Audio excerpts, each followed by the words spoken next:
നീ ചെയ്തത് തെറ്റ്. നീ കാണിച്ചതാണ് തെറ്റ്. ആ ശരി ശരി. ആ 1 മണിക്കൂറായി. അവന്റെ കോളൊന്നും കാണുന്നില്ലല്ലോ. വേണ്ടായിരുന്നു. ഞാനൊരു പെങ്കൊച്ചല്ലേ. ഞാൻ ഒന്നില്ലൊരു ആങ്കൊച്ചല്ലേ. ഞാനല്ലേ ഇതൊക്കെ ക്ഷമിച്ചു കൊടുക്കണ്ടേ? ഞാനല്ലേ ഇതെല്ലാം ക്ഷമിക്കേണ്ടത്. വിളിച്ചാ അവൻ വീണ്ടും എന്റെ തലയെ കേറൂ. വിളിച്ചാ വില പോകുവോ? ആ സൗമ്യമായിട്ട് ഇനി വീണ്ടും അവൻ വിളി തുടങ്ങി കാണും. ഒന്നാമത്തെ ആ പട്ടി രാഹുൽ അവളുടെ പുറകെ. വിളിക്കാം. പെണ്ണാണ്, എപ്പോ വേണമെങ്കിലും മനസ്സ് മാറാം. ഒരു പ്രാവശ്യത്തേക്കും കൂടെ ക്ഷമിച്ചു കൊടുക്കാം. വിളിക്കാം.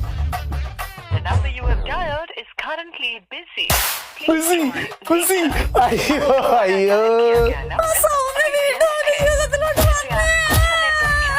അവക്ക് രാഹുല് സെറ്റായേ. അവളെ വിളിച്ച് കെഞ്ചാം. അവനെ വിളിച്ച് തെറ്റ് എന്റെ ഭാഗത്താണെന്ന് പറഞ്ഞ് കരഞ്ഞ് കാല് പിടിക്കാം.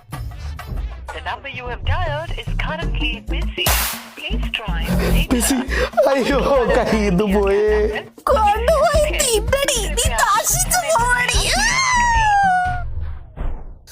അവളുടെ വീട്ടിൽ പോയി കാല് പിടിച്ചു തരാം.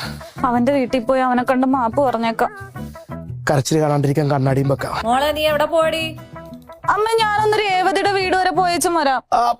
അച്ഛാ ഞാനൊന്ന് അർജുന്റെ വീട് വരെ പോയിട്ട് വരാം. അച്ഛാ നിഷനുണ്ടോ ഇവിടെ? അമ്മ അമൃത ഉണ്ടോ? ദേവതയുടെ വീട്ടിൽ പോയി. അർജുന്റെ വീട്ടിൽ പോയി. അർജുന്റെ വീട്ടിൽ. അപ്പൊ അർജുന്റെ കൂടെ ഉണ്ട്, വിളിച്ചു നോക്കാം. രേവതിനെ വിളിക്കാം. അർജുനെ നിഷനുണ്ടോ കൂടെ? എടി രേവതി, അമൃത ഉണ്ടോ കൂടെ?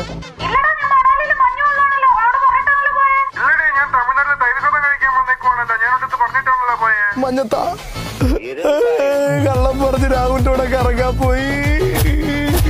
അപ്പൊ അവൻ കള്ളം പറഞ്ഞ് സൗമ്യയുടെ കൂടെ കറങ്ങാൻ പോയി. എന്റെ തെറ്റാണ്.